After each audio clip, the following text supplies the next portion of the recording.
Mrs. Hubble? I'm Claudia Salazar." Faith stood and offered her a hand. They shook hands quickly, and Faith followed Claudia back to her office.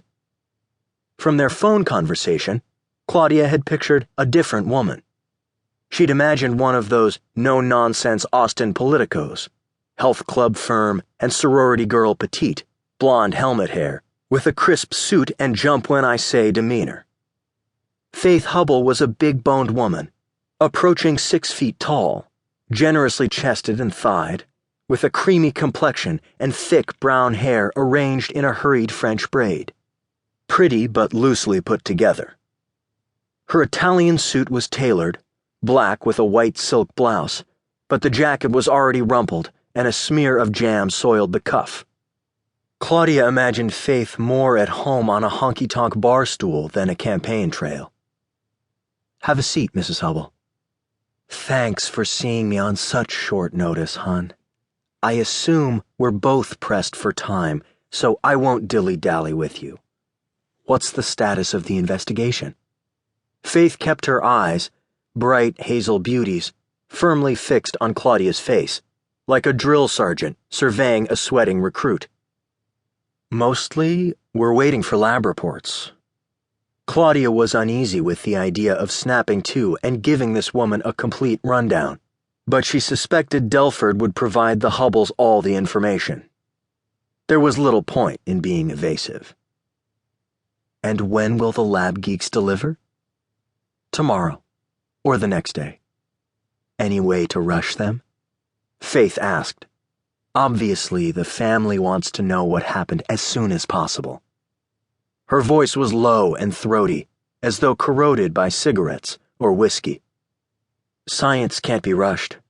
Certain tests take a certain amount of time." Claudia paused. "I'm sure you and the senator wouldn't want the tests to be inaccurate." "Honey, I'm dealing with a devastated mother and a heartbroken son. They need some sort of closure." "No grief of your own?" Claudia thought.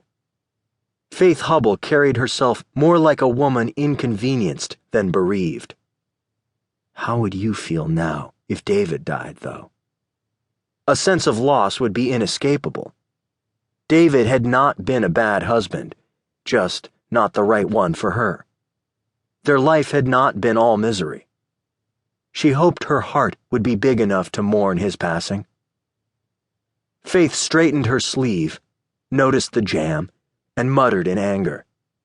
Her fingernails were painted cranberry red, and she clicked them together impatiently. "I'm also dealing with the press corps, with a decided lack of scandal or news in this campaign, and they're going to be on Pete's death like dogs on ribs. They got deadlines and imaginations, hon, and they're going to write. I'd like to be sure your department doesn't feed them newsy tidbits that are inappropriate. We've told the press nothing but the bare essentials. That a man was found dead on a boat at the marina and we're investigating. Pete's death was all over the radio this morning, Detective. They knew his name, that he was Lucinda's son.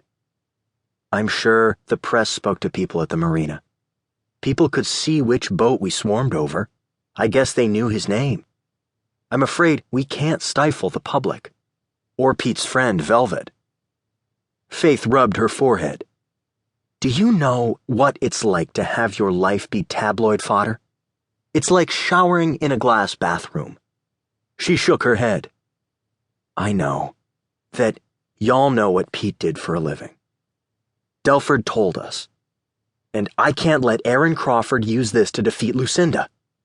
He could use Pete's suicide as an unfair disparagement on Lucinda's abilities as a mother. He was your husband, father of your child. Do you even care one bit about him?" Claudia wondered. Such a tactic might backfire.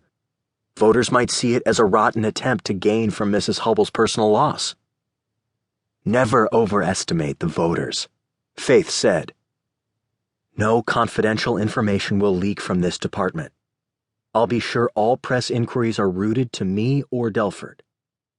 I'm thinking of my son, not the political damage to Lucinda."